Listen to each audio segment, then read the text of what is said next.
Azadi ke Amrit Mahotsav distinguished lecture, India at 75 by Professor Arvind Panagariya.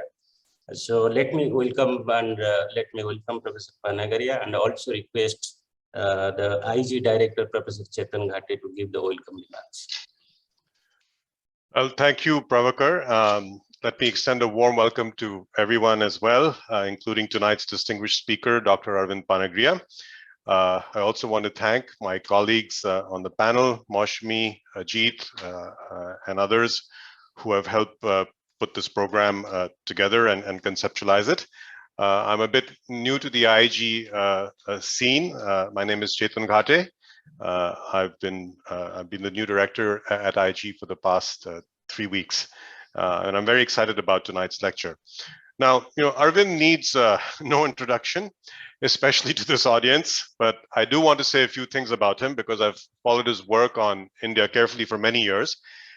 He's currently a professor of economics and the Jagdish Bhagwati Professor of Indian Political Economy at Columbia University.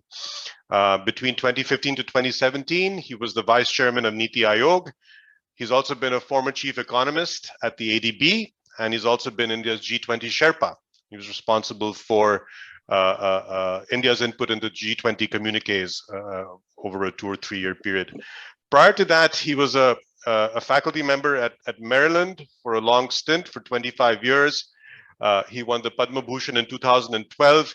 I think what's very exciting about following Arvind's research is that he combines excellence in research, but also to high-level policy making. I think more importantly, he's been significant in shaping Indian economic policy making thought. And I remember when I was reading his book, India, the Emerging Giant, and from the preface, he said that, I think if I remember correctly, he said that his father had urged him to write the definitive book on the Indian economy. And I think, that's the approach that he takes to a lot of his work. It's definitive, and if you're working on India, you have to read it. So today's lecture is part of AKAM's year-long events coming up in 2022. Pravakar will shortly speak about it.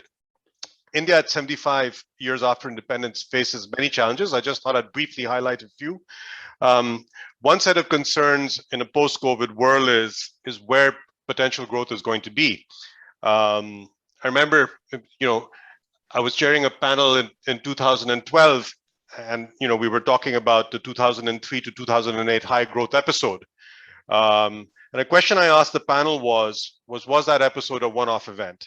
And are we going to see it in a post-COVID world again, especially with all the factors that impinge against potential growth, like human capital destruction and so on, that has happened in the wake of COVID? Another set of concerns are on the macro fiscal front.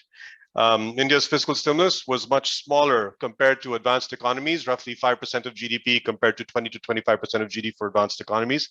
And today, India finds its public debt, that's center plus state, excluding public sector enterprises, to be about 90% of GDP. And if you added PSEs, it would be close to about 100%. In fact, it would be probably excess of 100% of GDP.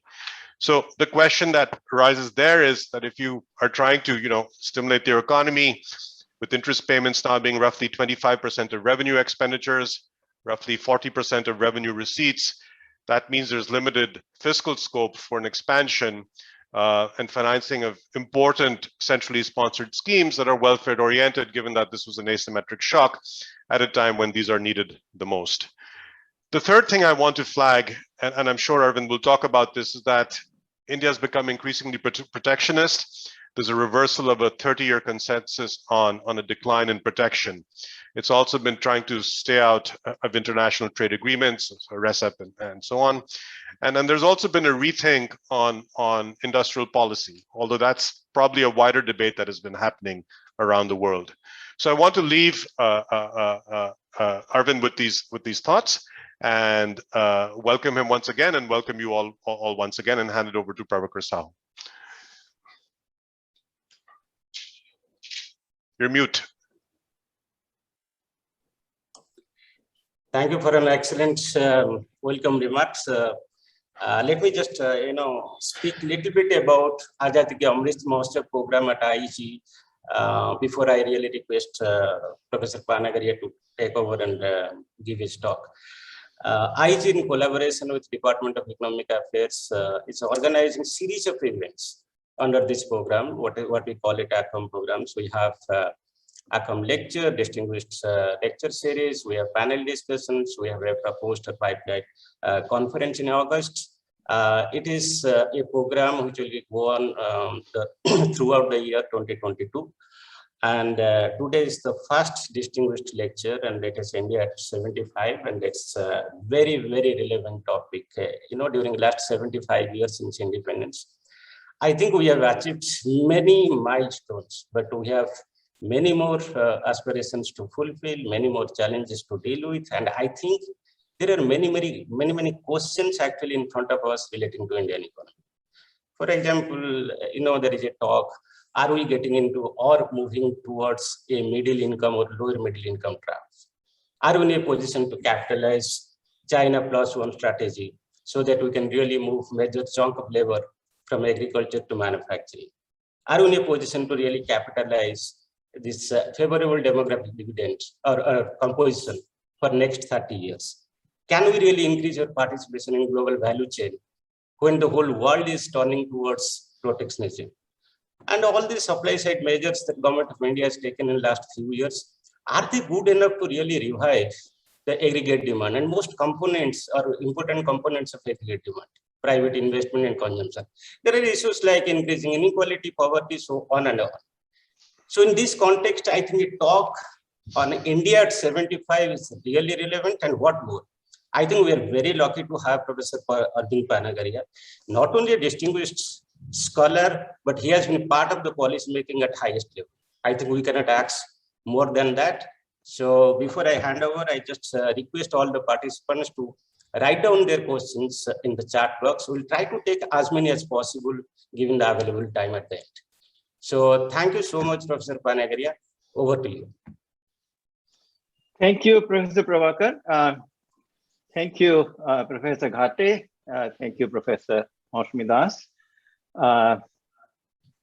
Mishra, all the friends. Let me first congratulate IEG for bringing Professor Ghate actually to head the institute. I think it is hard to think today in India that you could find anybody better to lead the institute. So it is really fantastic. I'm sure you will see the difference in the months and years to come. I also want to congratulate the IEG for organizing a whole year of celebration of India at 75. I think, this is a very well-deserved celebration for the Indians, and I wholeheartedly sort of join in that endeavor. Since the subject that I've chosen is India at 75, Professor Ghate laid out, and Professor Prabhakar as well, a number of very interesting questions. I'll try to get to those also. If I don't to any of those, do raise them in Q&A.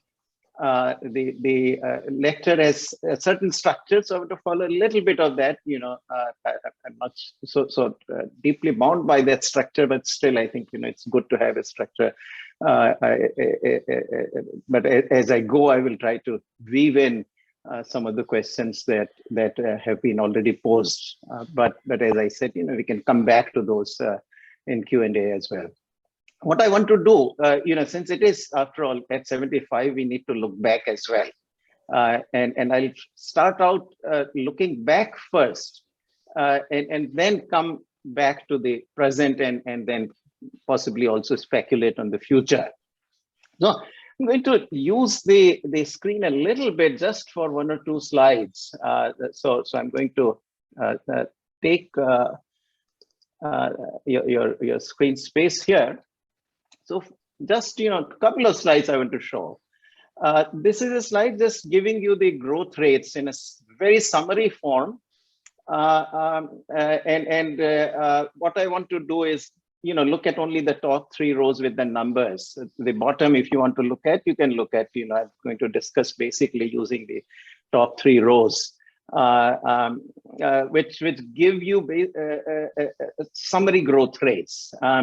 So you'll see I've put out there, it's about roughly 70-year period, 1950 to 2020. It's really growth rates taken by the fiscal year. So when I say 1951 to 88, it's 1951-52 to 1987-88.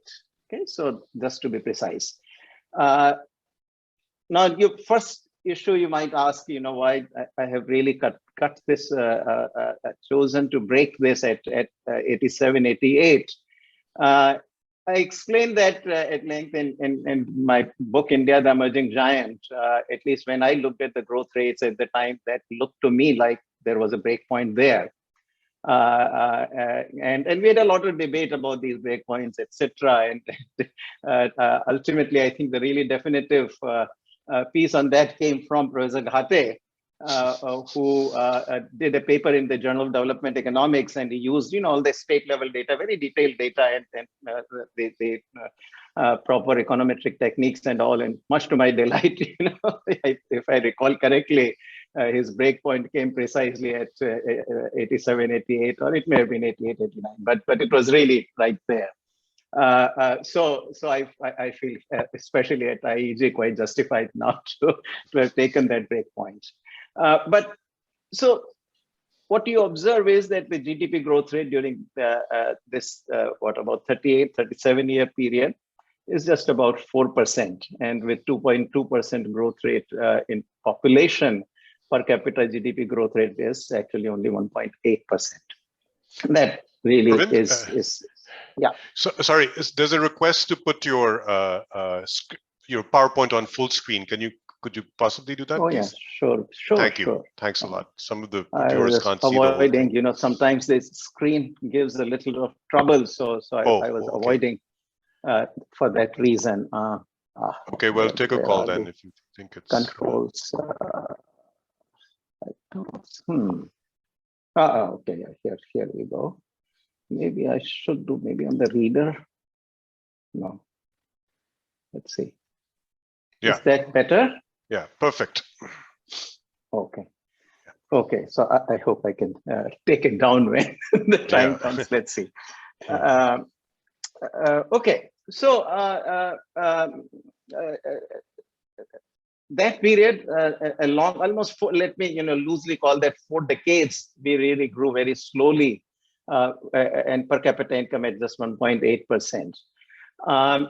We also started, by the way, at a very low base, and that is going to matter a lot as I expound on it. Then 88 to 2003, so it's 88, 89 to 2002, 3. We do grow faster, and of course, beyond the 3 years of the 1980s, you also have the 91 reforms, and that stabilizes the accelerated growth rate that we had begun to experience, particularly in the late 1980s. And that, of course, population growth rate also declines during this period, and so to 2% from 2.2. Per capita income almost doubles. Growth rate in per capita income almost doubles. And then we have this longer period from 2003-4 to 2019-20. There are ups and downs within each of these periods, and one can, slice these more finely. I do some of it actually in the second part of this very table. If you look at the bottom half, it's bottom 2/3 of the table. You can see that, but for my purpose right now, I'm not going to really look at that, because I want to also get to the story further ahead. So this is a period of 17 years where India grows 7.4%, average growth rate, per capita income growth rate of 6.1%. For a democracy, you can't find another example where a country has grown at that kind of growth rate. Now, some of the authoritarian regimes, we all know South Korea, Taiwan, Singapore, Hong Kong, China, they've done better. But certainly for a democracy, that kind of extended period of 17 years, growing at 6.1% in per capita terms and 7.4% in GDP terms, is unprecedented. Nobody else has done it.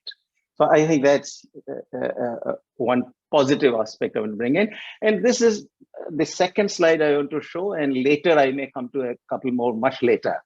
But this is about one other slide that one needs to look at. Now, the implication of the growth rates I showed you are just staggering, actually. So what I have done here on this slide is to normalize the per capita income. This is all in real terms to 2004-5 prices, and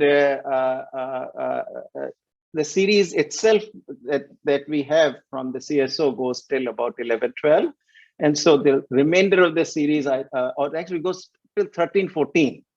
It's available till 13-14 at 4-5 prices.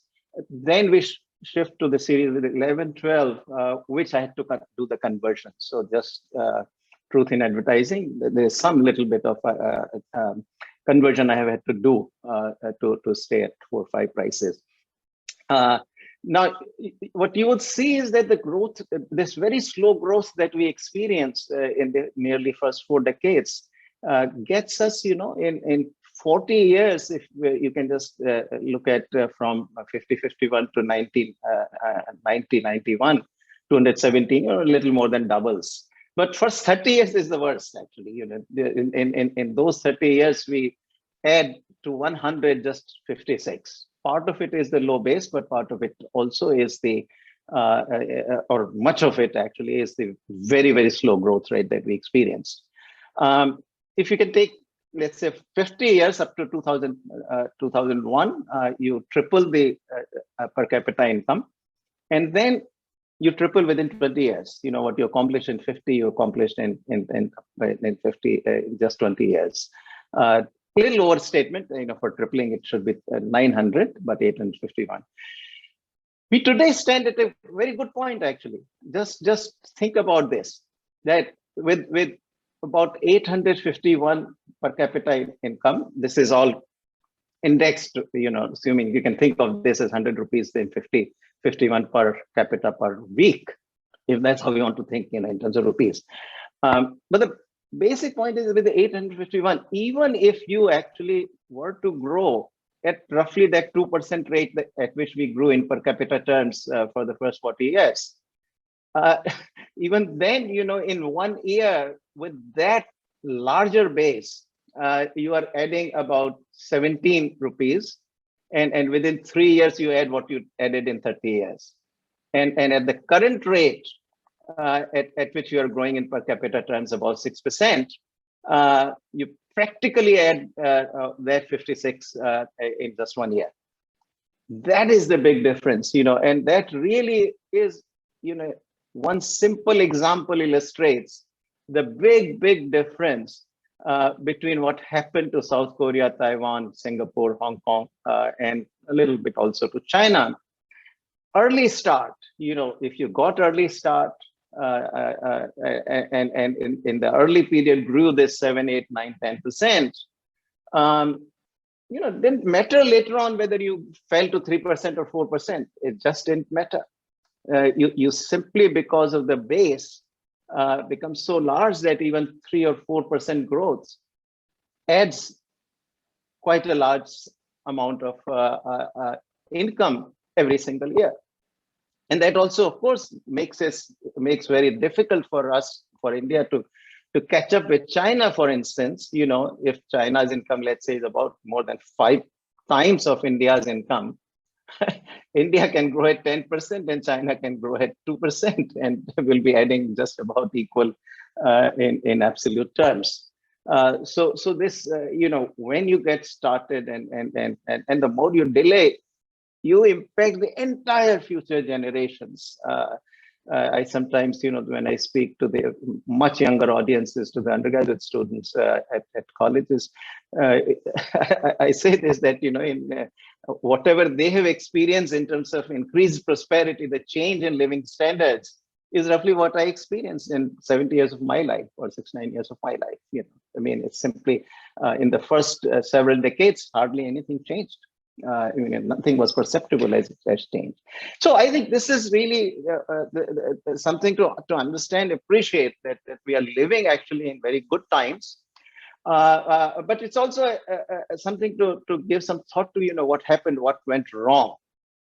Now, I'm not going to give a lot of details on this, but my own thinking, as I was speaking with Chetan a little earlier before we started the lecture, I'm working on the Nehru period right now. And my read really is that the biggest mistake we made actually during that period, from which multiple mistakes happened. The one single mistake from which the multiple mistakes happened and continue to haunt us till today, is this emphasis on the heavy industries at the very beginning. Even protectionism often, it's not as though other countries did not start with import substitution and protectionism. They did also, but they never kind of went into these heavy industries. Instead, their idea was that, let's start with some of the basic things we can do very well, which are largely labor intensive industries, and import substitute. And then, that's really successful ones turn to outward orientation very quickly. But none really started with heavy industries. We did. Now, this had multiple problems, because very poor country, very low savings rate. 7% was the savings rate around 1955. So I really see the second 5-year plan as the foundation of this whole regime that was put into place. Very low level of income, 7% is the savings rate. If you're trying to put up even 2 or 3 steel mills, all of the savings are absorbed there, pretty much gone. Nothing else left for investment anywhere else. So you end up, with these highly capital intensive industries. And the thinking there was, you can find this in Nehru's writing, you can find it in Pelonobis's writing. It's very clear, that we got to learn to make machines that make machines. It's not merely a question of machines that will make automobiles or motorcycles or bicycles, etc. But there's also machines that make machines that are capable of producing these other products. And so with that, we very quickly tried to go into such heavy industries. That also meant you needed engineers, you needed managers, and so you started opening, investing in higher education very early in the game. Right? Of course, again, remember that very low level of income, very small savings, very small tax base. We haven't got the resources. So if you invested most of it into higher education, primary education got neglected. So number of these things, that we today think of, really, to me, and of course, ultimately, the entire license permit Raj system grew from that, because you are starting into heavy industries. You are not competitive globally in that. You are never going to be successful as exporting country. Your exports will not succeed. But on the other hand, no capital is left for labor intensive industry. So they get shoved into cottage industries, very, very tiny scale. So even with all the capital you invested in steel mills and machinery sector, etc., in those sectors, you can't compete the global scale. You can't put up the steel mills of the scale that the United States is building, or France or Germany or the UK are building in those years. So you can't compete there. But in labor intensive industries also, because everything is put into capital, these very labor intensive industries, your ability to compete globally is very low. On top, of course, there is a fixed nominal exchange rate. So we were at the time fixed to pound sterling, but in dollar terms, the exchange rate remains ₹4.76 to a dollar until 1966, when the devaluation happened. So you got a fixed nominal exchange rate. You got the fiscal deficits also, which are financed by printing money. So the inflation rate is higher than abroad. And you're going into these industries where you have no comparative advantage, small scale, where the scale can't compete the global scale. And of course, in the labor intensive sectors, you are giving no capital, so you're not going to be able to compete. It is all about exports, obviously cannot be generated. and therefore you can't import very much. And if you can't import very much, you have no choice but to put all kinds of, and because you're not competitive, because the fixed nominal exchange rate and the inflation going much faster than abroad, you know what's going to happen. Imports will have to be restricted for that. Also, domestically, the incentives are not going to give profit. Incentive is not going to produce this very highly capital intensive machinery sector. You will have to do it through licensing if private sector is going to do it, or through public sector. There's no third option. I mean, either you do through public sector, or you let you subject private sector to investment licensing. So almost everything to me really follows and flows from this obsession that we had with heavy industry. And mind you, that mindset that we started off with, combined with some bit of this heavy dose of socialism in those days, remains still today.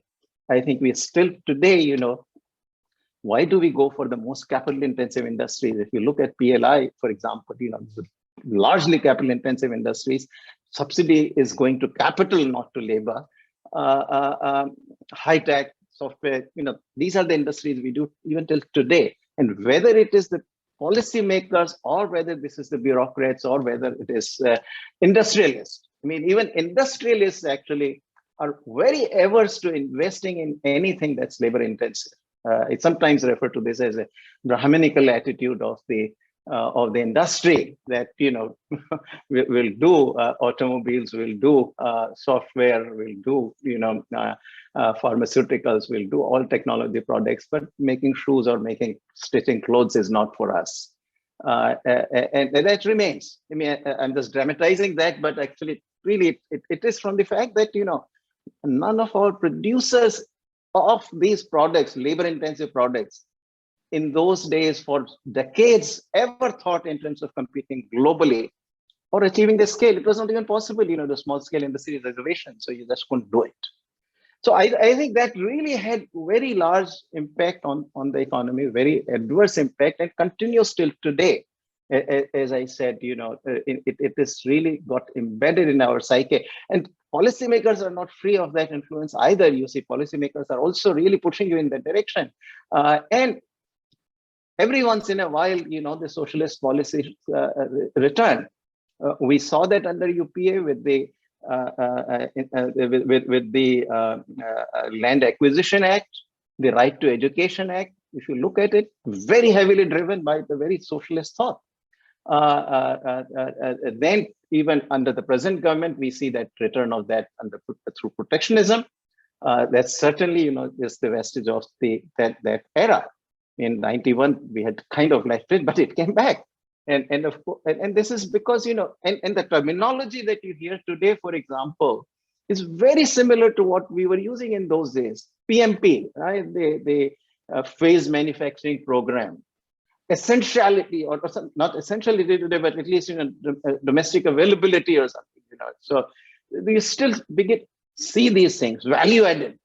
We have to have high value added, domestic value added, right? I mean, this is very much the thinking that prevailed in the pre-reform era, and that terminology continues. You can see even in the current budget, you see things like this phased manufacturing program, which was the vestige of the late 70s and the 1980s, not today. So anyway, let me actually. If I need to come back to the presentation, I'll return then. All right. So this is really the context, right? This is really the context.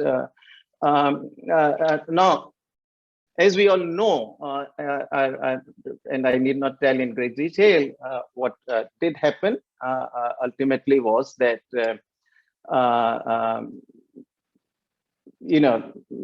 the circumstance. I mean, first of all, of course, given the fact that we really did not grow, and many of the countries in Asia did begin to grow. Initially, of course, we were smug about it. I remember, our policymakers would say that, well, the Hong Kong and Singapore are city states, they are really not relevant to us. We are too big. And even actually when it came to South Korea, which was somewhat bigger, we would pretty much offhandedly leave that, look, it's still a small country and very homogeneous in its population, etc. We are so diverse, so large. So there's not much for us to kind of learn from those countries either. It was actually, the rise of China, which was a communist country, which had actually followed more or less the paths that we had followed, except that it had a communist government and authoritarian government, whereas we had democratic government. And then when it changed the policy framework and during the 1980s grew so rapidly, that made a big difference. That really changed our thinking, but also our failures to do well were accumulating. So that undoubtedly helped as well politically. And then, of course, in my own thinking, the leadership is ultimately extremely important in a parliamentary democracy. How the prime minister thinks and how he steers the policy is incredibly important. And in 1991, very good fortune, we ended it with Prime Minister Narasimha Rao, for the first time prime minister from the Congress party, who was not a member of Nehru Gandhi family, who had served as a chief minister in Andhra Pradesh, had perhaps a little different perspective, even though he had been in the center in the central government for several decades, but he certainly had spent some time in the state of Andhra Pradesh, and I think so he probably thought differently, and he did come to some degree. He was less impacted, one could say, by the family legacy. In the sense of, he was not from the same family, and so perhaps could make radical changes more readily. And certainly he had to have some vision to go to that path, because in 91, I personally remember till as late as 1989-90, I did not think that we will dismantle entirely the license permit Raj regime. And I remember at that time, Abid Hussain was ambassador, Indian ambassador in the US, and he spoke at the World Bank, where I was spending 2 or 3 years at the time. And he was very upbeat. He said, "No, it will happen." And my own view was that with this bureaucracy, etc., we can licensing will never go away. This was also based on, by the way, a conversation actually with Prime Minister Manmohan Singh in around 1987. I visited him at the Planning Commission, and from that conversation, it was very clear that he thought we could open up the economy on the trade side, but we couldn't really let go of the licensing system. So quite remarkably, therefore, we did away with that. The importance of the prime minister, as I said, is very critical. And then, of course, we all know the story, how it evolved. And there is a bit of continuity. There have been breaks and all again. But this was very good fortune that there was that period from about 91 to 2003 that the reforms continued and they accumulated. And during the 6 years again, during Prime Minister Vajpayee, massive volume of reforms. I was writing, starting about 1998 or 99, once a month, a column in the Economic Times at the time. And if I go back and read them, I was very critical actually that Vajpayee government was not moving fast enough. It was only when I started writing India, the Emerging Giant, that I realized that how much reforms had been done by Prime Minister Vajpayee. I mean, it is quite incredible how many areas, whether it's macro, micro, trade, you name it. It really covered social spending, so many programs that later on really expanded on a larger scale and all. You can find the origins during the Vajpayee era. Again, not to go into details, but that is sort of was the big good luck of India at the time. And by 2003-04, that was the last year of Vajpayee government, growth rate had shifted to 8%. And at that time, I remember, around exactly around the time of India, the Emerging Giant writing, and I addressed that in the introduction also, whether this, by that time, we had grown 8% plus for about 3 or 4 years. And Shankaracharya and I had this a little bit of argument on this, whether this was a cycle effect or there was a shift in the growth rate. And I was arguing that it is a shift in the growth rate. He was arguing that, no, it'll go back to 4 or 5%, what we have done in the 80s and 90s. So in the end, that was a shift in the growth rate. And even though reforms kind of came to largely a standstill from 2004 to 14, with some exceptions, I think some things, like on foreign investment, some opening up happened, at least in the early part, UPA 1 period, trade opening continued till about 2007-8. By that time, the top tariff rate had come down to 10%, with some exceptions on automobiles, auto parts, textiles, etc. But a considerable progress on opening up had continued, at least during UPA 1. UPA 2, I think, is where things went really wrong, and we saw the decline in the growth rate happen during the last 2 to 3 years of UPA itself. Those are not very good years. Again, as I said, you can look at this is, slicing these periods much more finely. But the broad point I still think is that the basic momentum remained. Then when the government came in, and initially it was a bit slow, but good bit of reforms have actually happened. Now, some touch, I might touch on a few things here. On the handling of COVID, I think, let me just say that I personally was of the view that we should not follow what the Americans and the Europeans were doing in terms of this massive expansion of income transfers. My logic was very simple on this, and I think what has transpired eventually has proved it 100%, the logic 100% right. My logic was simply this, that COVID was a very unique shock, that it shocked both demand and supply, and quite heavily. So even if how will the transfers work, right? I mean, they will have to increase the aggregate demand, and then aggregate demand has to generate a supply response. But first of all, there was a challenge to convert actually the transfers themselves into aggregate demand, because if you can't go to shop, you can't use that money to actually spend on anything. So there is a first stage challenge. But even if you convert it into effective demand, if supply side is not responding because people are not at work, you're not going to actually generate a supply response, even if there is effective demand. That was largely logic, and which is why I felt that what the government ought to do is to ensure that everybody has shelter and everybody has food.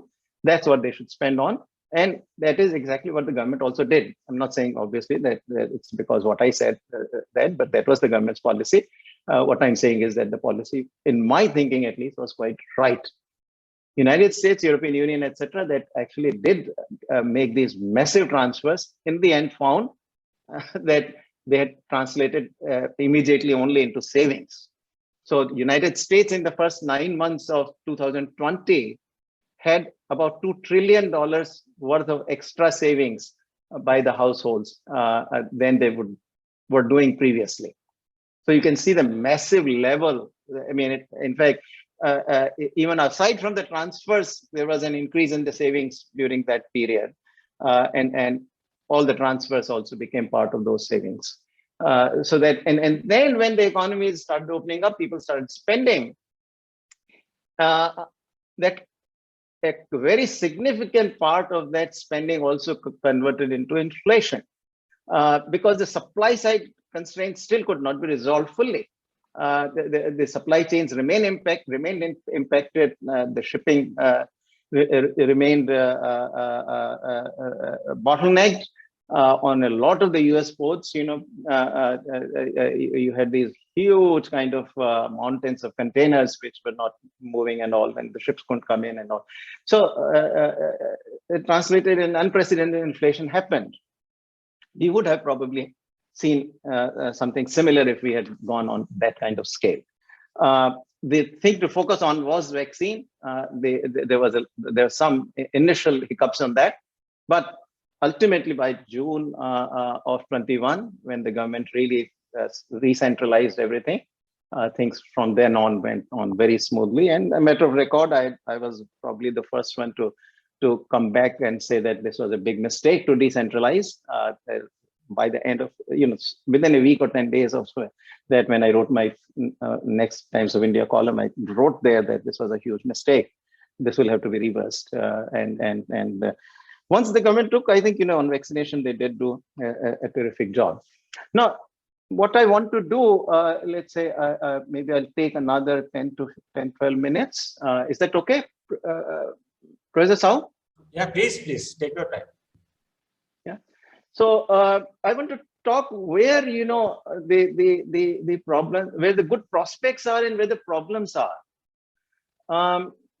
First, maybe the one fundamental problem I should point out, and it is this, that in India we have had the love of the small, and we generally didn't appreciate the importance of size.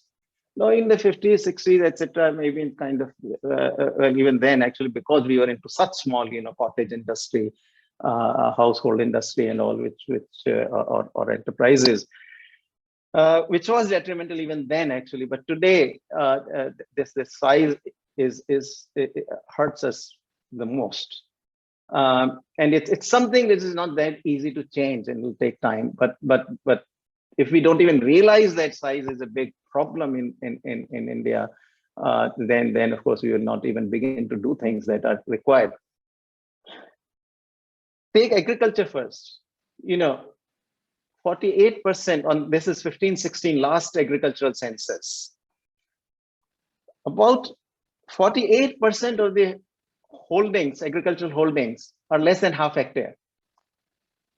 The average size of these 48% of the agricultural holdings is 0.23 hectare. Now, nobody can make even a living, for a family of 4 or 5 on such a small size. But also the productivity is extremely low. That's agriculture, so basically, and if you go to 2 hectare or less, which is what we call small or what marginal or something, but 2 hectare or less, 86% are less than 2 hectare. How are you going to get good productivity? I mean, when you compare that to the US, 200, 300 acre farms in the US are considered small farms. Usually they run into thousands of acres. And so mechanization, etc., which really brings in very high productivity, is simply not possible with such small farms. Now, industry, we have a similar problem. The most exhaustive data really come on this from the PLFS, the Periodic Labor Force Survey. And if you look at that,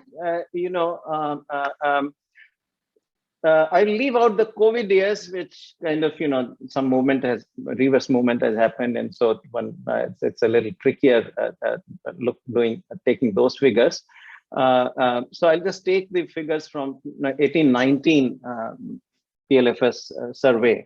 Because even 1920 begins to get impacted because last quarter of that is COVID quarter.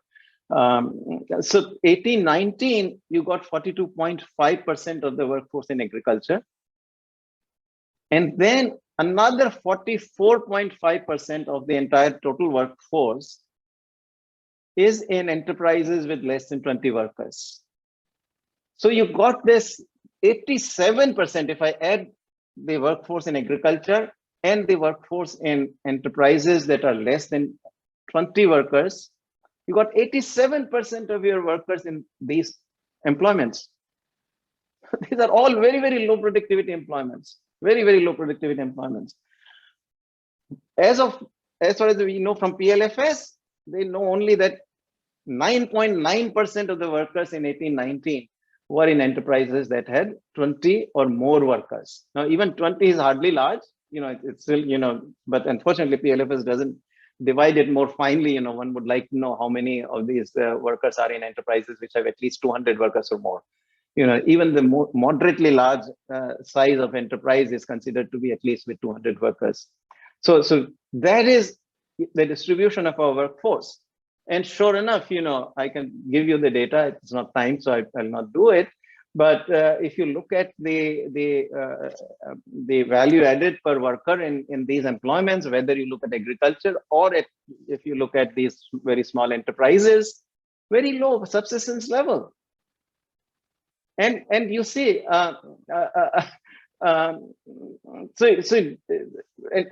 for good reasons. Now, one of the key things to understand is this, that when the vast amount of workforce is in these very small enterprises, the entire ecosystem is defined by these enterprises, these low productivity enterprises. Now, China is exactly the opposite. Almost, at least in manufacturing, I've looked at the data, one can get those data. About 50% of Chinese workforce in manufacturing is in large enterprises, 200 workers or more. Many of these are in thousands of workers per enterprise. But 50%, 51%, these are 2005 figures, relatively old. So now it's probably even more. Medium size have another 25% or 26%. So only less than 25% are in small enterprises. What happens is that in that kind of environment, it's the large and medium enterprises which define the ecosystem. And they basically create the scarcity of labor because they are paying good wages. And so the small ones also then have to be efficient enough to be able to compete against these medium and large enterprises, which are high productivity enterprises and which can actually offer them reasonably good wages. So even the wages in in China, this is 2005 figures, the average productivity, labor productivity in small enterprises was almost 60% of what it was in the large enterprises. In India, only 20%. So for India also I have 2005 figures, and in the small enterprises, productivity per worker, output per worker is about 1/5 of what it is in large enterprises in manufacturing. Because the entire ecosystem gets defined in India by the MSMEs. In effect, the two in India are disjointed actually, because the large corporate enterprises are either highly capital intensive or skilled labor intensive. That kind of inheritance continues. And so the two labor markets are probably not even connected in a way. And it's this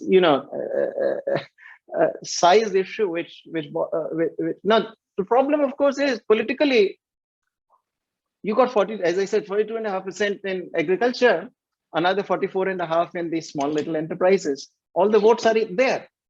So the political incentive is to do something good to these micro and small enterprises, not even medium. When we say MSME, we are really thinking only micro and small. We are not thinking of the medium, which are so small. Medium hardly employ 3, 4, 5% of our workforce. It's not a big employer when you think about it, the medium guys. So it's only micro and small. So because that's where the votes are. So I want to do good to them, but then they're paddling in the same place. And same for farmers. You want to do good to the farmers, but there's not a lot of good you can do actually to the farmers other than create jobs for them in the industry and services to which they can move.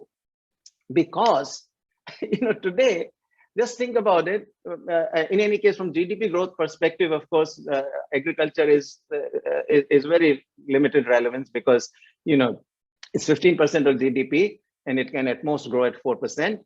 At worst, it grows 1 or 2%. So if it grows 4%, it can contribute 0.6% to the GDP growth, and if it grows at 2%, it contributes 0.3%. So that agriculture doing well or not doing well makes a difference to the overall growth rate to the tune of only 0.3%. It's not very large. So that you know, from that perspective, now even if you were to raise productivity, double the productivity, what will happen? At the end of the day, where are you going to sell that produce? If you sell it at home, the prices will collapse. If you export, prices will collapse there too. And those countries will impose immediately countervailing duties on exports by you, because our produce is subsidized. And so therefore, under WTO rules, they'll be perfectly justified in imposing a countervailing duty. So there is not a place to sell. So therefore, you know, if you're trying to increase farmers' incomes, the only effective way and significant increase in income, only effective way is to move these workers out of agriculture into industry and services, which will also raise, you know, land per worker in agriculture, which is the fastest way to actually then raise the output per worker in agriculture also, and then create these jobs in the industry and services. So really the big challenge is to do industry, but you know, if you remain wedded largely to the skilled labor intensive, capital intensive industry, you will not succeed there. Ultimately, these workers that you are trying to move, you know, some people say that we should train the farmers to become doctors and engineers. That's a very long-term project. You know, you've got to be joking if you say that you can turn the farmers into engineers and doctors, you know, and then sell it by Zoom sell those services by Zoom to the Americans. I mean, you know, will America accept the doctors who are not licensed to practice and in the specific states? You know, in the US, a doctor wherever he is practicing, he may be practicing, you know, telemedicine from Timbuktu, but they have to be licensed actually in that particular state. So you can't, anyway, I mean, I think, you know, that's simply an imagination to think that, you know, you can convert in the first place the farmers into engineers and doctors. I mean, you know, you have to convert them into workers in the factories, and that is where you need this labor intensive industries. I mean, that's where, again, you know, you've got the market. Global marketplace is very big. You know, total merchandise exports in the global economy today are 19 trillion. Another 6 trillion is the services, $25 trillion market. And apparel alone, clothing, I'm not even including textiles, is 800 billion. This is 3 years old figure, so I haven't checked the latest, but, you know, 800 billion. China, you know, even today's wages in China, which are easily 4 to 5 times those of India, China is exporting about $140, $150 billion worth of apparel. We do less than 20 billion. You know, the market is being seized by Vietnam and Bangladesh, etc. You know, we are still not, you know, and this, I really still think that this legacy of the license permit Raj, you know, from the that old era is continuing. So that is where I think a concerted effort is needed. Land markets are a big constraints on that. You know, when you want to put up large factories, you need large pieces of land, and at reasonably low prices. You know, without which, you know, because these things, apparel, shoe, footwear, etc., they operate on very limited margins. You know, margins are very low. So even electricity being very expensive can price them out of the global marketplace. It's a very highly competitive marketplace, but with good returns, you know, in terms of employment. That's where you're going to create employment. So that's my kind of big pitch. Now, what needs to be done? I think there's some 4 big reforms that the Modi government has done, which on which still the dividend has not been fully reaped, and I think, you know, they will help in some of this. The 4 I would say are the bankruptcy code, very, very important. I was writing for almost 15 years. Now we have that. Labor law reforms, we're almost there on that. 95%, 5% still to be done by the states. And then you got GST, very, very important, and the corporate profit tax. These are 4, I think, mutually reinforcing reforms, and the payoff on those reforms is yet to come. Very large legs, you know, in India, very long legs between, you know, because Parliament can enact, but implementation doesn't happen. It takes, you know, rules and regulations themselves often take 2 to 3 years. No single state actually labor laws got passed a year and a half ago, at least a year ago. Not a single state has still notified them because rules and regulations have not been written. So there's a long lag in these things. And then response of the people, and entrepreneurs realizing that the law has changed and, now I can be big and so forth, doesn't happen. So that also is something to keep in mind. There's this lag. However, the full payoff, I predict that, with what we have done so far, we will successfully grow 7 to 8% in the next decade, provided this, COVID is behind us, which looks like it is. But if you want to really get the full benefit of these reforms, we have to become open. I think that is the fundamental remaining important piece of the puzzle which needs to be put in place. I do not know if this will happen or not, but ultimately this lesson has to be understood, that that when you restrict imports, you also restrict exports. In trade theory, we have a very nice theorem we can illustrate. The Lerner symmetry theorem, which says that a 10% across the board import tariff is exactly equivalent to a 10% export tax. It's intuitively a little more difficult to understand, but for now, I will not try to give a lesson in trade theory, but simply just say that, look at any country's data series, imports and exports, they move together. If imports are not coming in, exports are not going out. It is as simple as that. And if more imports are coming, there is no way they can come in without you exporting something. You've got to pay for it, and how do you pay for it? You have to export. So to think that somehow imports coming in is going to create a problem for me, some sort of balance of payments, that's also old thinking. We are not in a fixed exchange rate system. Exchange rate is floating and flexible, and it effectively provides the necessary incentives through depreciation.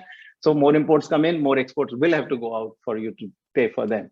So ultimately, the scale, and you look at across the board firm level evidence tells you that it is largely the large firms that export. They are the more productive firms, and they are the ones that really then provide good jobs. So without it, final ultimate success of 9 to 10% really cannot happen. And that is where we need to pay more attention.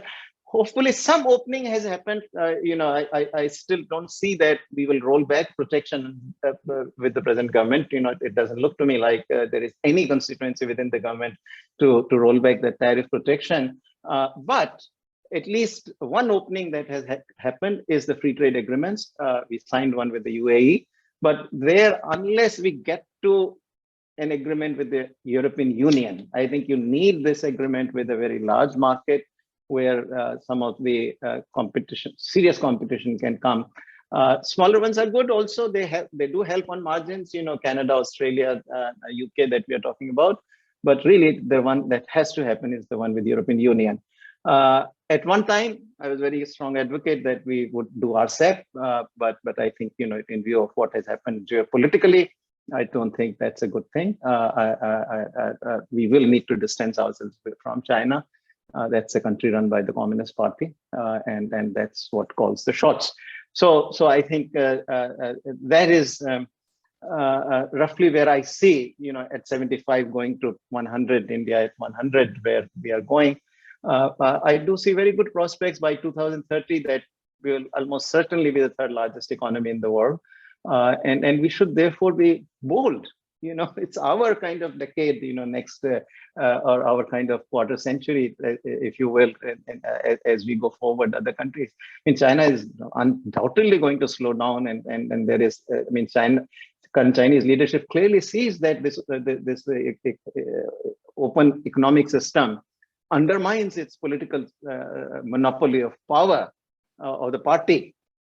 And so I think what we are seeing is not an aberration. I think it is going to stay there for a while, and that of course means that the economic growth there is going to slow down.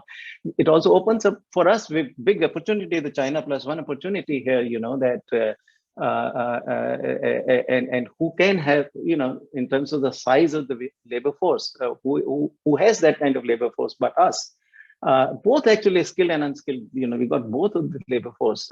So if we can't take advantage of this massive opportunity that stares us in the face, it is too bad. I think, just as my generation kind of looks back and sees that we got shortchanged by our leadership at that time, the future generations will look back at us and ask the same questions and treat us quite similarly. So thank you. I'll conclude there, and we can go to Q&A. Thank you so much, Professor Panagariya. It was great to hear your views on India's growth story, India's response to the pandemic, and how size really matters to the competitiveness, and how this small, whether it is in agriculture or MSME sector, that kind of breaks down our the competitiveness. I think all these major reforms, I completely agree that there is a policy lag when it comes to India. Hopefully, actually, we are in transition and we'll get the benefits from these big reforms. We have a few questions very quickly. I'll just go through it, not all of them. I'll just take 2 questions. And then we'll get back to our colleagues and also panelists if they have some points to make. One question is, a couple of questions on that. Basically, we have had a growth rate of 7% between 2003 to 2020. So how do you put it? What are the factors that are responsible for this kind of growth rates? That's like 7%. And the second question is about this increase in fiscal deficit as a response to what you call pandemic, this fiscal stimulus measures we have taken. Is it sustainable? Though we have a target of reaching something like 4.5% by 2025-26. And then you spoke about the size of the farms. That's basically, we have too many small farms. They don't really contribute in a big way. Is there a way, the question is there a way to make them big? I think I can just add a small point. If you look at the pattern of industrialization in Japan and Korea, just look at Korea, whether it is Hyundai, POSCO and all that, they were small enterprises, 45 years back. But then they became multinational. So there was a systematic policy of hand-holding. Even today, I feel like in Korea, they have a big office and the only job they do is how to really, connect a small farm with these 5 or 7 MNCs in South Korea. And that makes South Korea economic. So maybe I think the question is relevant. How do you really make some farms, champion farms in certain sectors? Can we do that? And then I think we'll get back to our colleagues for any questions. Okay, so very quickly on the what do we attribute the 7.4% growth to? There's no question. This is the post 1991 opening up, which led to it. And when I say opening up, it is not. I'm not referring just the trade opening up. It's across the board. We basically embrace the market economy, very gradual, of course. Because as I've said, it's a combination of democracy and socialism in the past, which really slows down everything. The worries about the poor, worries about equality, etc., immediately comes to the forefront of any change we try to make. So it slows us down. But we have done, when you accumulate, talk to the young, and if you tell them what the world was in 60s and 70s, they think it's a surreal world. So big changes have happened. Big changes have happened in the economic policy system. And so without pinpointing any single reform, it's a whole multitude of reforms that we did. It had to be. There was no way out because everything was subject to intervention. Every little thing in the pre-1991 world. So there, I think the answer is, to me, is very, very straightforward. That is what changed. It's not the world that changed. World actually grew much. World in the 60s and 70s grew much faster. When Korea and Taiwan was growing, the world grew much faster. OECD country growth rate, if you look at in the 2000s and 2010s, it's very small, very low. It's not very high. It's a misnomer to think that the external environment did it. For us, it's still our internal environment, which is the key, not the external one. External, as I said, $25 trillion economy. We export only 1.7% of the world exports. China exports 12 to 13%. If we could get even 3 to 4%, I think that will be a fantastic thing for us to do. So it really is what we did internally, and future also what we would do internally is going to determine where we go. Fiscal, I think sustainable. I'm not worried for the following reason that, first of all, this is largely conservative government, and therefore it's not an accident that they chose to be very conservative during COVID period. Basically focusing on expanding these social safety nets to deal with the impact of the crisis directly. And so they would be responsible. Even in this budget, we see that some 0.5% cut in the fiscal deficit, at least nominally, has been begun.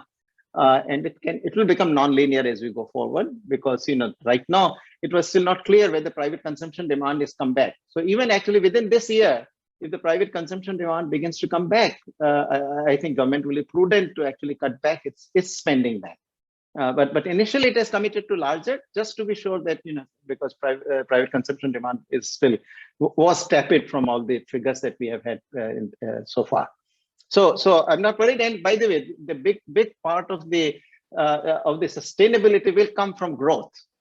Don't forget, if you grow 7 to 8%, another 4 to 5% gets added by inflation in nominal terms. So the nominal GDP will grow at 11, 12%. And debt to GDP ratio has GDP in the denominator. And if the denominator is growing, 9 to 10% or about 12% or so on average over the next several years, that will dilute the numerator quite dramatically. So, and this is how we actually initially had reduced our debt to GDP ratio as well, because we grew rapidly at that kind of even an expanding fiscal deficit and debt was in terms of the ratio reduced. So I'm not concerned. I would still fall on the conservative side. I think the government should run the fiscal conservatively. So I'm not saying that so therefore given my argument that growth will take care of it, we should go out on a spending spree. That's not what I'm saying. What I'm just saying is that if the government maintains its conservative stance largely, then the growth will ultimately take care of it.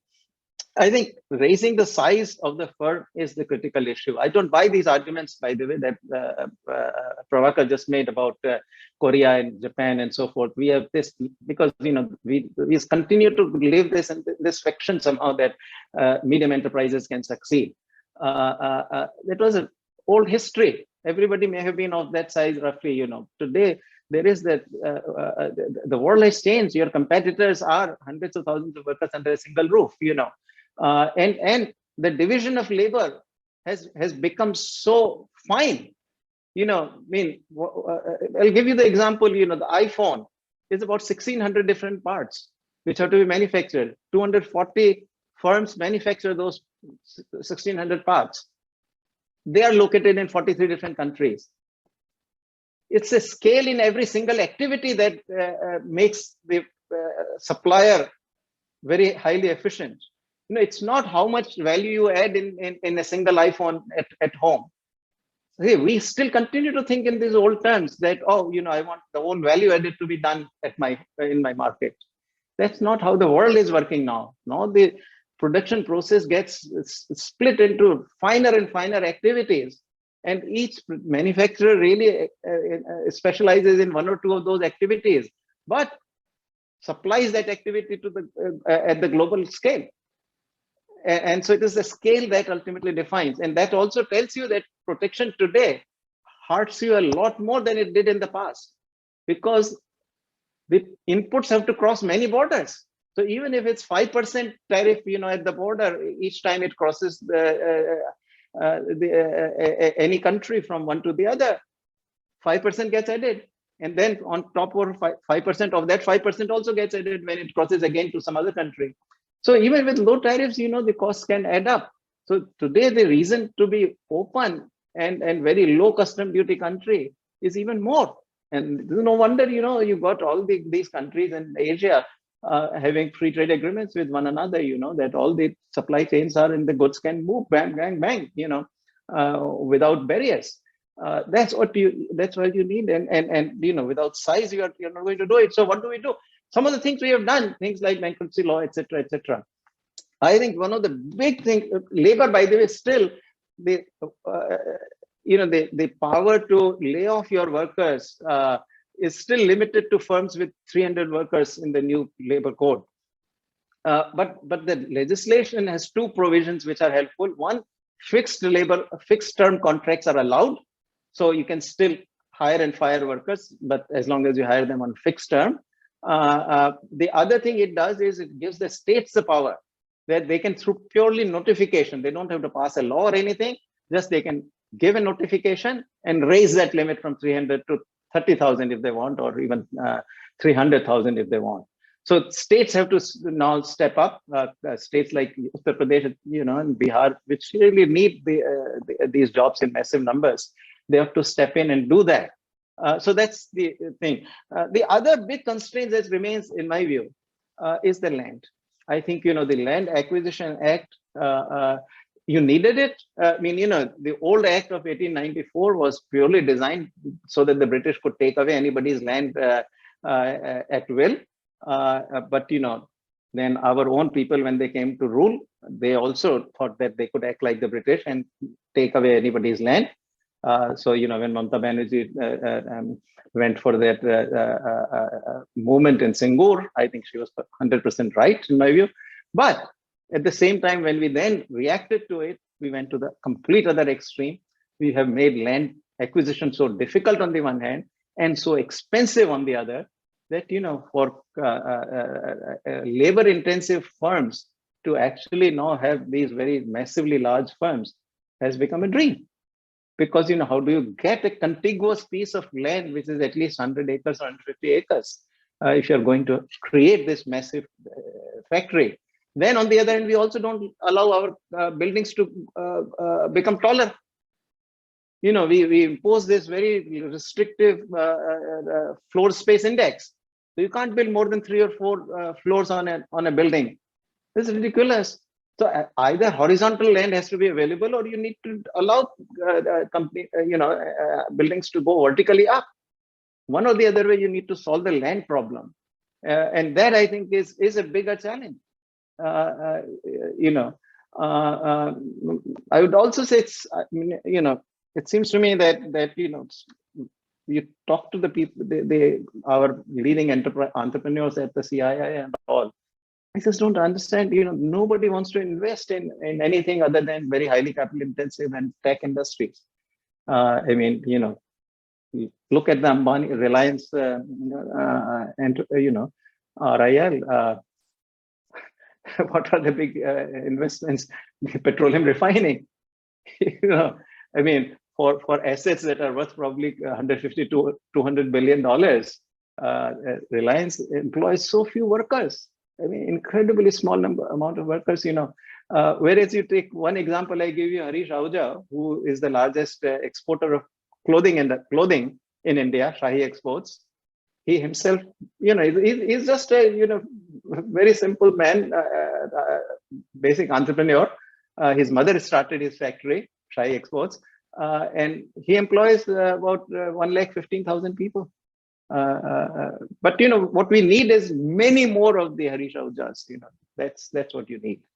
And really we need to, some of the processes also, because without very large multinationals coming in, we becoming the China +1, we becoming that +1 is ultimately the most critical element in this. That when the firms are relocating, rather than go to Vietnam and then Bangladesh, they need to come to India. But land is a very important part of it.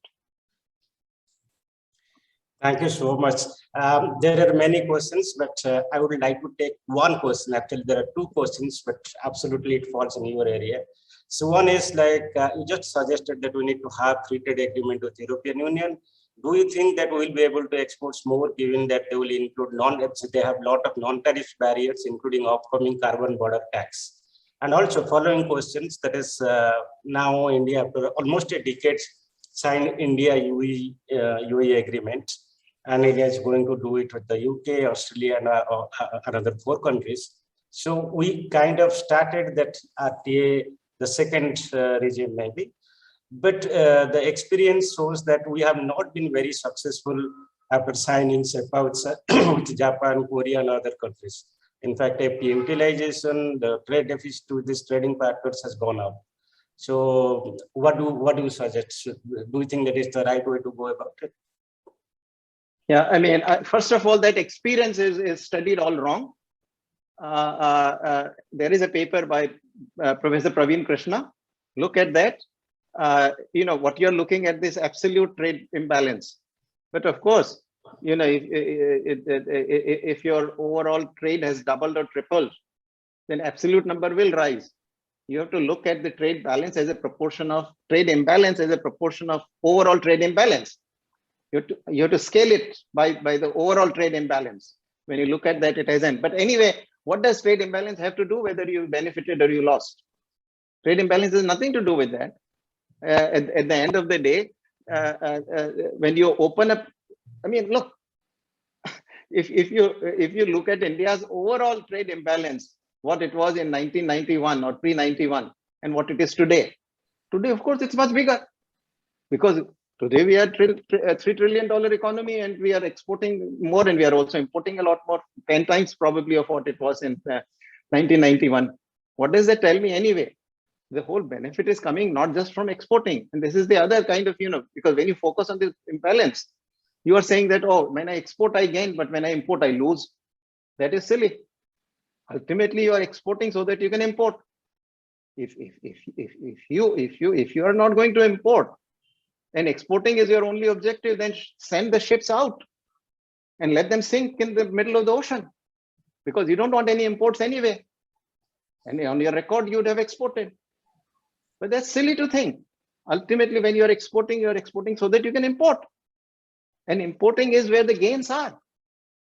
So this whole idea that somehow you have to think in terms of this imbalance, and all this analysis has been done by our ex-bureaucrats.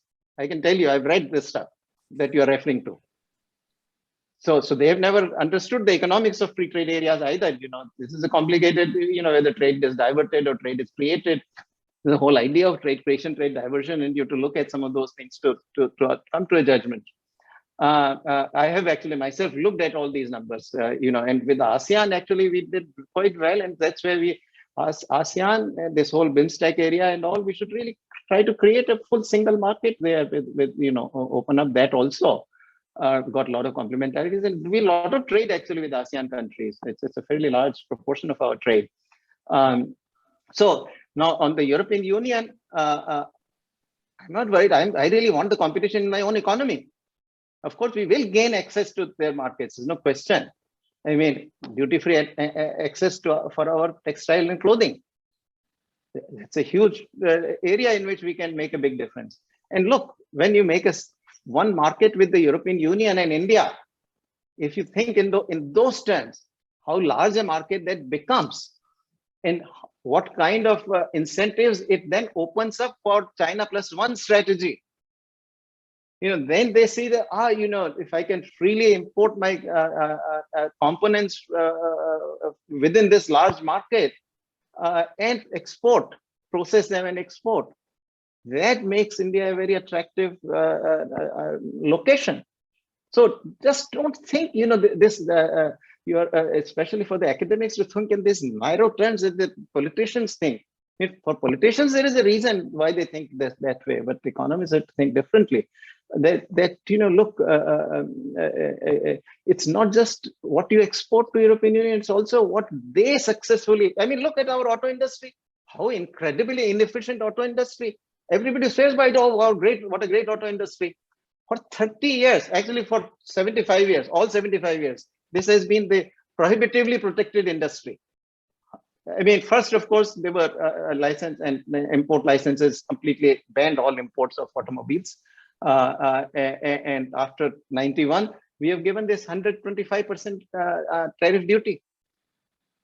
If you look at the equivalent identical cars that are sold in India and identical cars sold in America or Europe, the prices in India are easily 40–50% higher. Why? Why is the consumer being penalized like that in India? And we think that, as long as, I mean, look at it, even in mobile, what are we doing? I mean, we raise the prices. So smartphone expansion has slowed down, I have no doubt. When the prices rise by 20–30%, because that is the level of custom duty you're imposing on these things. And as you do this, phase manufacturing program, you would keep raising it, because once you introduce these duties on components, your assembly activity becomes uncompetitive. So you have to protect it even more. And so you then make it more expensive. So smartphone expansion will stop. I mean, you think that our revolution that we saw of the mobile telephony between somewhere around 2002-3 to or 2000, let's say you can say from starting about 2000 or so to 2010, where we went from some 2 or 3 mobile per 100 population to about 80 or 90. You think it could have happened without these imports coming in? There was not a snowball chance in hell that this could have happened. So don't forget the consumer side of it. And nobody is giving you these mobile phones, was giving you in that decade. Nobody was giving you these mobile phones for free. You are exporting something in return. You can't, imports cannot be done without exporting. I mean, unless somebody is giving you aid, of course, then it could happen.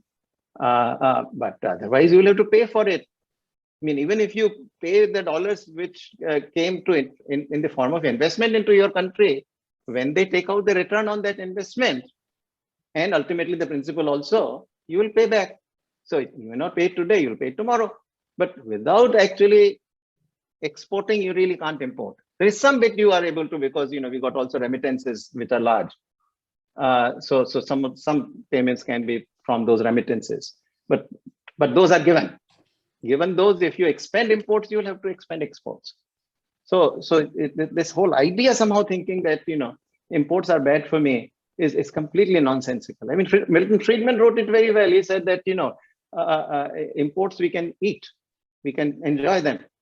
Exports are gone from us. Once gone, they're gone. There's nothing we can do. They're gone from us. There's nothing we can enjoy out of those.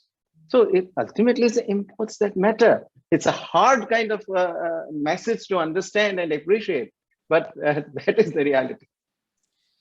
Thank you so much. I think somewhere this impression has been there, and good that you clarified.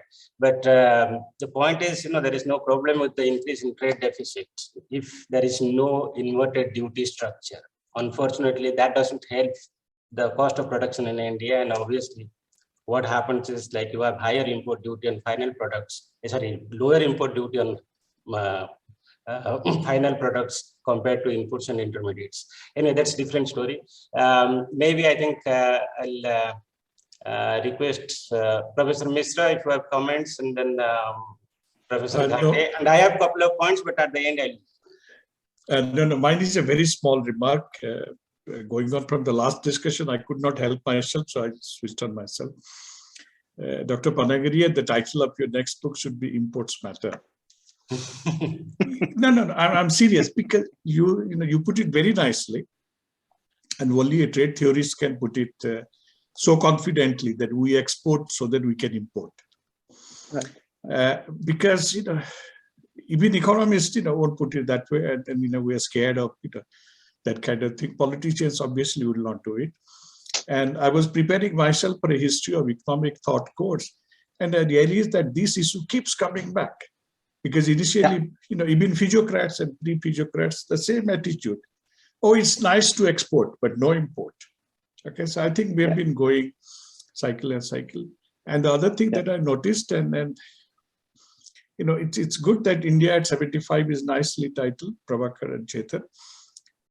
But listening to you, I got the feeling that we have the same development dilemma even now. Yeah, our attitude towards capital intensity, our attitude towards scale, and our attitude towards exports, imports, the things. So it's a good moment, and I think it's opens up those discussions. So with that, just thanking you. Yeah. No, actually, what you say is very relevant to this whole thing is staying with us. You see, this is where I feel that this combination, this mix of democracy and socialism at the early stage was so deadly. Because you see, in an authoritarian regime, ultimately comes Deng Xiaoping in China and says, sorry, what we did was history and now this is what we are going to do. He could change the entire system. You can't do that. In India, once everybody's minds are hardwired to socialism, and I'm using that term to sort of refer to the entire kind of policy regime that we created and the entire ethos we created. And there is then this inheritance, just as son learns from the father or mother, the new IAS officer learns from the old one. New politician learns from the old one. Students learn from the older teachers. Yesterday's PhDs teach today in the colleges. So there's this inheritance of ideas, and so this perpetuates actually, and that has happened. And therefore, even though we have finally, successfully combated many of the old ideas, they keep coming back, because they're still in the system. Lots of bureaucrats who grew up in this, essentiality of imports, domestic availability of imports, value added, this phased manufacturing program and whatnot, and they keep coming back. And there is not enough of an intellectual constituency either within India, which will combat those ideas. In fact, it reinforces those ideas. So it's a battle of a few, and I'm sort of sometimes look back and feel amazed that how come we managed to at least achieve this kind of progress in the 30 years.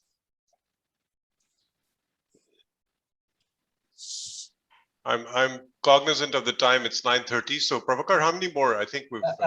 No, I think if you have points, Professor Das or anybody, like if you have some points, I have a point, but I'll come back at the end.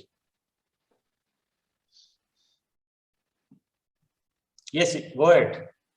No. It's just amazing talk. No, I have no comments. I'm just still thinking about. I'll quickly ask, about cooperative federalism. So GST was seen as a good example of that. I don't know what's going to happen in the future, but even with agriculture reform, I think everybody agrees that agriculture reform needs to take place, and agriculture is on the concurrent list. It's on the state and the center list. So any reform that has to happen has to keep both together. So where do you see that whole thing playing out going forward? We all know that turned out to be much tougher than we thought it would be. I don't buy this, that somehow not enough consultation had happened and all. For 17 years, that consultation has been going on, and the reform was initiated through the instrumentality of the states. Vajpayee, when he put out that model APMC Act for the following 17 years, all governments, Vajpayee government first tried with the states, and then the Manmohan Singh government did that, and then Modi government did it for 5 years or 6 years. So it's not, this is all fiction when people say that, oh, you imposed it from the center. For 17 years, that has been tried. And within the parliamentary committee itself, actually, which is from members from both the aisles, actually, it was not a BJP committee. This is just that's multi-party committee, standing committee on agriculture and farmer welfare. In around, I think, November 19 or something, or maybe November, whenever, about 3 or 4 months before, or a few months before the legislations were passed by the center, had written this report. I read it, it makes a huge case that this needs to be done. That's not what happens here.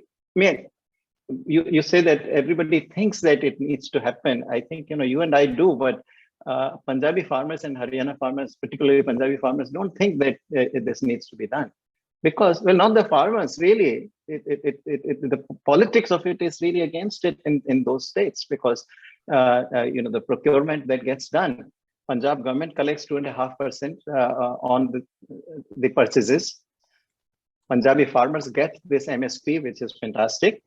And the most powerful force, which I think was behind this failure or behind this reversal of the farm laws, was the commission agents, the RTRs. I mean, they collect 2.5% for nothing. What service do they provide? Farmer is growing wheat or rice, bringing to the mandi. Government is buying it, and government is fixing the price. So RTI is not even negotiating the price. It's not up to RTI to negotiate that price. RTI simply as an intermediary sitting in the APMC collects it. And they are a powerful force. They also finance the gurudwaras and whatnot, but I mean, I can't imagine if these are Punjabi farmers whose cars were sitting on if you drove through that area where they were occupying the access to New Delhi. People tell me, I was not there, so I can't say, but my friends who have driven through there say that, you name any car from around the world that was parked there, so these couldn't be the farmers, it is somebody else. So the lesson to me of this simply is that, any state that is close to the Delhi border has an extraordinary advantage over the rest of the country, that you just sit down, block the roads for a year or two, and you can have your way. I think that's what I read. Unfortunate political economy that comes out of it. So I don't think, now, by the way, so ultimately the question you have to ask is why did the reform not happen when it was being done through the states? And it is precisely also because at the state level, these commission agents are very powerful. So they will always get their commodities excluded from the list. See, the way the reform is that you enact the new law. So the new law has been enacted, actually, the Model Act that Vajpayee government had floated has been enacted by 24-25 states. But ultimately the reform becomes effective through the schedule of commodities to which the new law would apply. And that schedule, the commission agents are so powerful that anything that is traded in the mandi gets excluded from the schedule. So that is how the reform never really became very successful. And ultimately the Modi government got exasperated and said, I'm going to just use the powers under the concurrent list, which got read, as if Modi government really acted unilaterally without anybody's consultation and all. But that's not the true history for at least those of us who know what this history was. So personally, I think the best course there is to create these jobs in the industry and services, create more and more opportunities for these farmers to go. Just remember one thing, that today, even if you double, let's say, the farmer income, it's from such a low base. I mean, the gap between average income, average value added in agriculture and average value added created in industry and services is about 1 to 4. So, and it's not like there is that the value added in industry and services is huge. If it's huge, then you can say that, well, then 1/4 of it is decent, but it's relatively small. And then 1/4 of that, it's small. You can double it, you can triple it. It's not going to ultimately change the fortunes of the poor in agriculture that in that big a way. You have to create these jobs in industry and services to move these workers. You see, that also means, by the way, fixing your urbanization model is wrong, because we provide this housing. So we give, to the urban poor, we give free housing. But that does nothing to the migrant worker who is trying to move from the rural to urban area. That poor fellow needs subsidized some sort of, dormitory housing because many of these workers initially come in as temporary, they will move for 6 months or 8 months, work hard, earn a lot of money, go back to villages for when the crop season begins. That's what so if you have dormitory housing, they come in there, work 12 hours, 13 hours a day, earn a lot of money, and they're just coming there to sleep and do their chores in the morning, go back to work. So, and this has to be particularly done in 2 and 3 tier 2 and tier 3 cities. It's, because nobody can put up an industry in or around Delhi, Bombay, Calcutta, these big cities. It's so expensive. You simply cannot, workers cannot migrate to those industries. So it's really tier 2, tier 3 cities where we need to do the focused effort, and maybe, provide some health coverage, for example, health insurance for them, and some provision of schooling, the kinds of things that the government ought to do, should do, can do, rather than these big subsidies, etc. Forget those. Now Rajasthan state will create a Narega for the urban population. I don't even know where are they going to get the money for this. Irresponsible, really. But some productive things can be done which facilitate migration rather than impede it. You see, that is what needs to be done. Because otherwise you can't really, even if, and I said earlier that you double the output in agriculture, prices will become more than half of the current prices. These are products for which the price elasticity is incredibly low.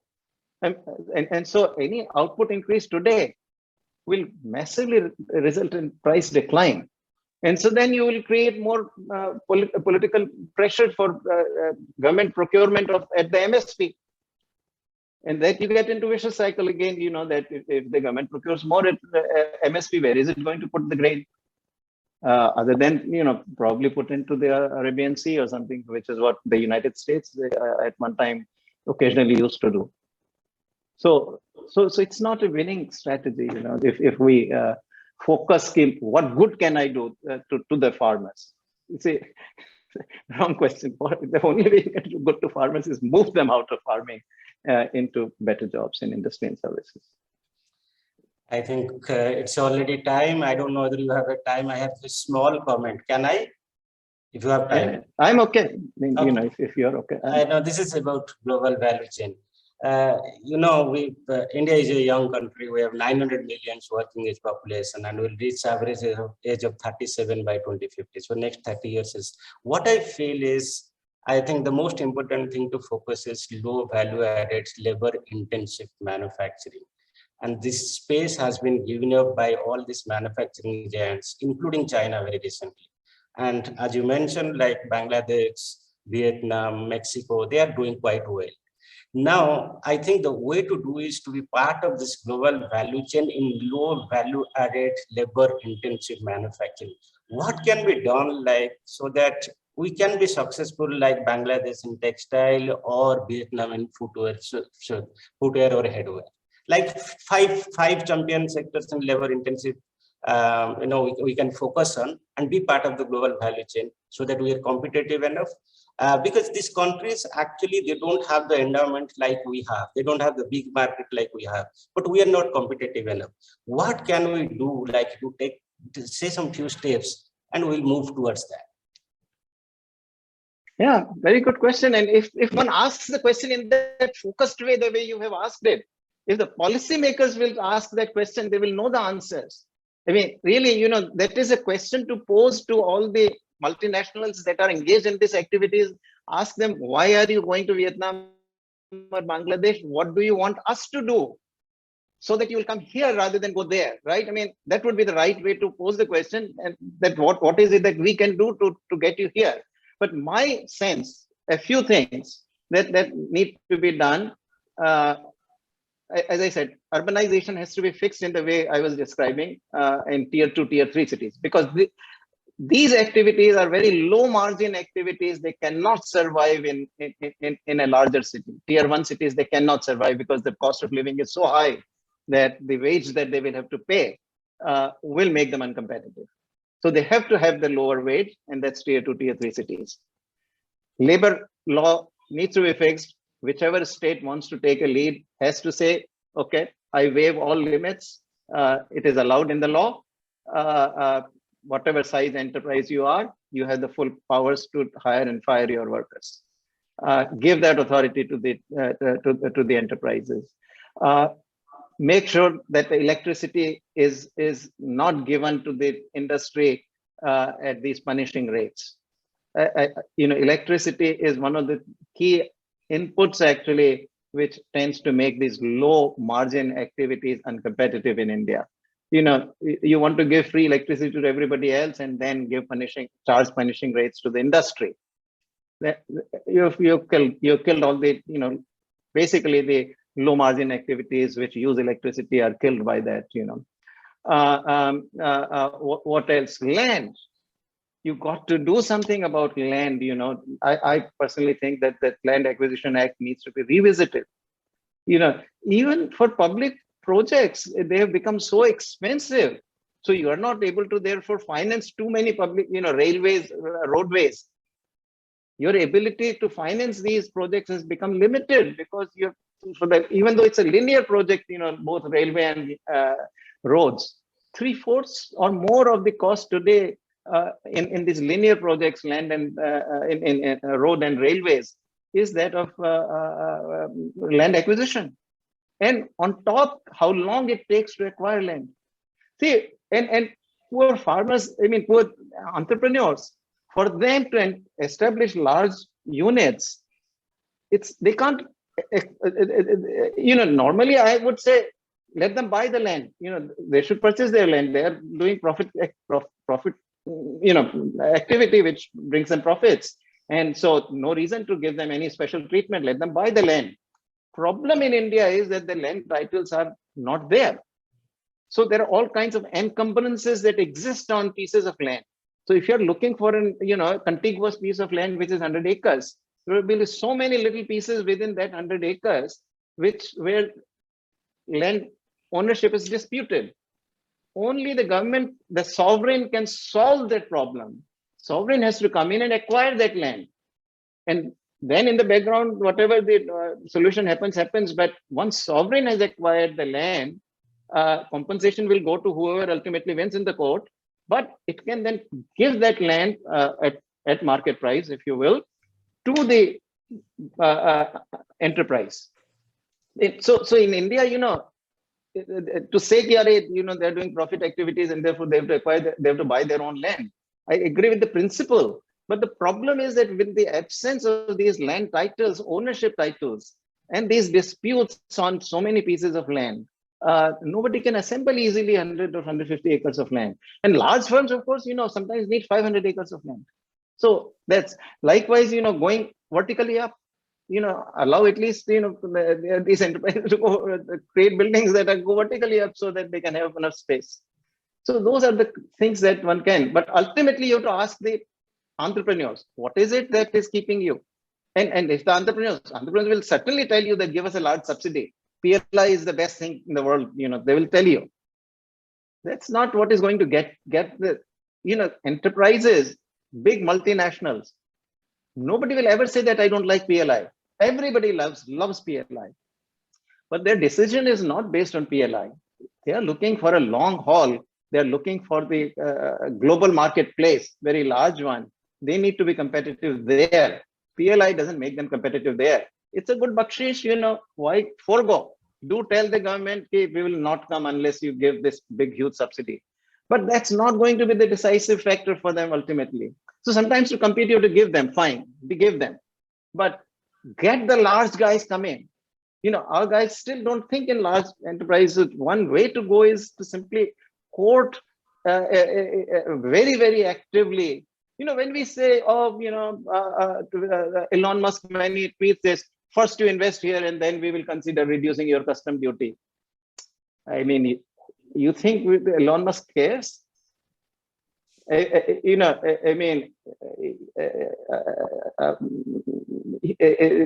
the end of the day, there are so many options Elon Musk has to go and manufacture his automobile.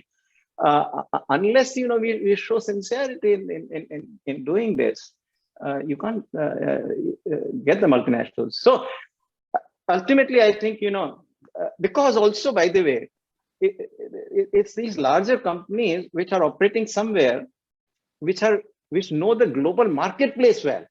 Because for the Indian firms which have never exported anything, they also don't know the global marketplace. So they are not building from their viewpoint. They are building only from the viewpoint of the domestic market. I mean, look at the mobile. It's a very good example.